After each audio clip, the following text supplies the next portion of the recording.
Nosso próximo exemplo é conhecido como problema da pizza de Steiner, que consiste em determinar qual é o maior número de partes em que se pode dividir o plano com n cortes retos. Então a resposta vai ser a mesma se, no lugar de considerar o plano como um todo, nós considerarmos uma região circular do plano, daí a pizza do enunciado.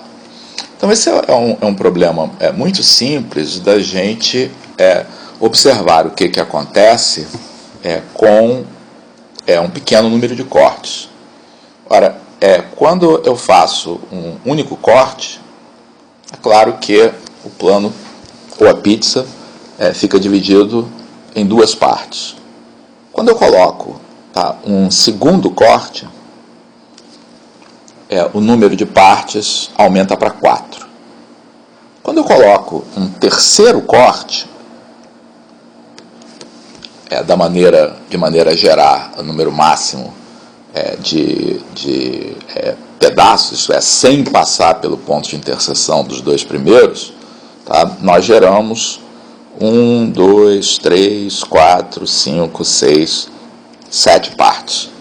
E poderíamos continuar fazendo isso. Quer dizer, se fizermos um quarto corte, geraremos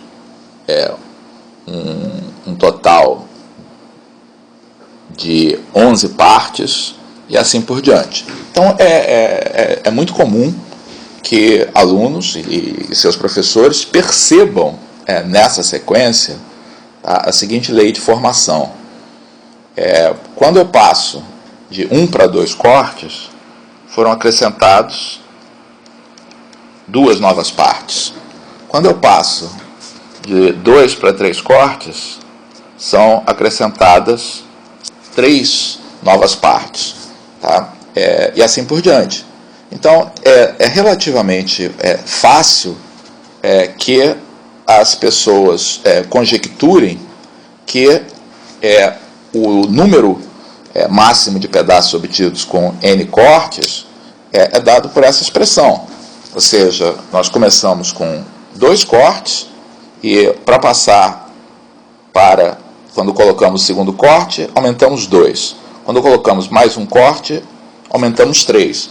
Portanto, eu vou ter essa soma, 2 mais o número de cortes incluídos na primeira passagem, o número de cortes incluídos na terceira passagem, e assim por diante. Quer dizer, a lei de formação que a gente está observando é que na passagem para o enésimo corte são introduzidos n novos pedaços.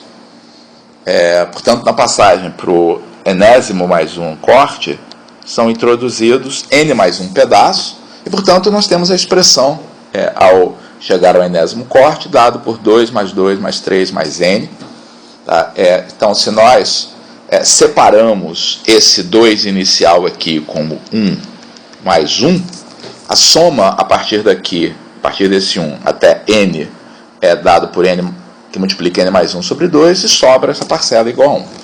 Então, para muita gente, essa solução que está aqui é a solução do problema. Mas tem um ponto crítico aqui, que o que nós fizemos foi observar um padrão. E esse padrão, o que é crucial aqui nesse padrão, é justificar, entender por que no caso geral eu tenho isso aqui acontecendo. Quer dizer, esse acréscimo de n pedaços quando eu passo para o enésimo corte, ou, equivalentemente, de n mais 1 pedaços quando eu passo para o corte n mais 1. E, na verdade, justificando esse passo, a gente pode construir uma demonstração de que essa igualdade aqui está correta, utilizando indução, que é o que a gente vai fazer a seguir. Então, frisando o que eu disse há um momento atrás, quer dizer, na demonstração por indução, o caso n igual a 1, tá? É o caso imediato de se verificar, tá? Mas a passagem, tá, de n para n mais 1, tá, que é o passo fundamental, tá? E aí o crucial é que a gente tenha um bom argumento para explicar que ao passar de n para n mais 1, são acrescentados n mais 1 pedaços nessa etapa, tá?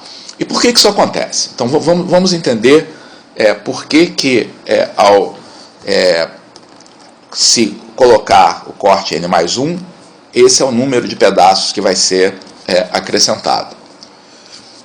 Então, o que acontece, tá, quando nós colocamos o corte n mais 1 de modo a produzir o número máximo de pedaços? Ora, nesse momento, tá, nós temos uma série de cortes já existentes. Tá?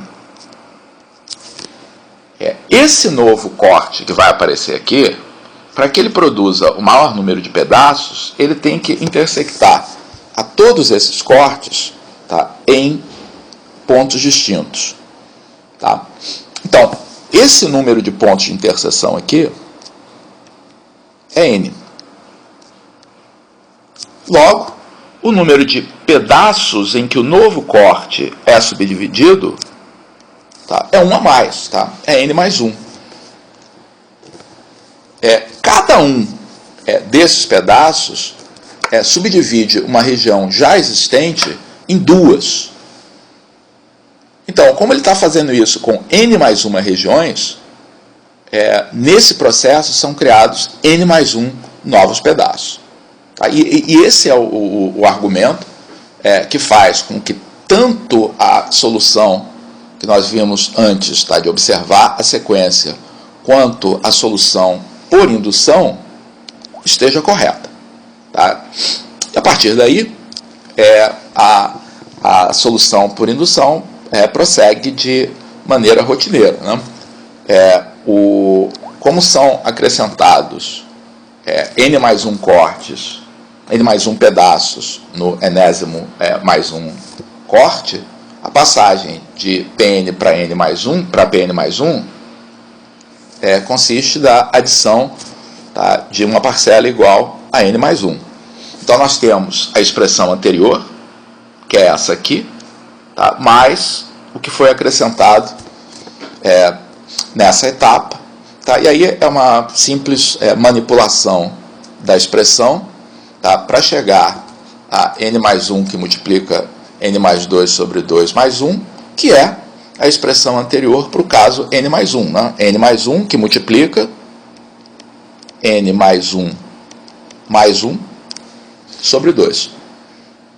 Logo, admitindo que a fórmula esteja correta para n, ela está correta também para n mais 1, portanto, o princípio da indução nos permite concluir que a fórmula está correta para todo n natural.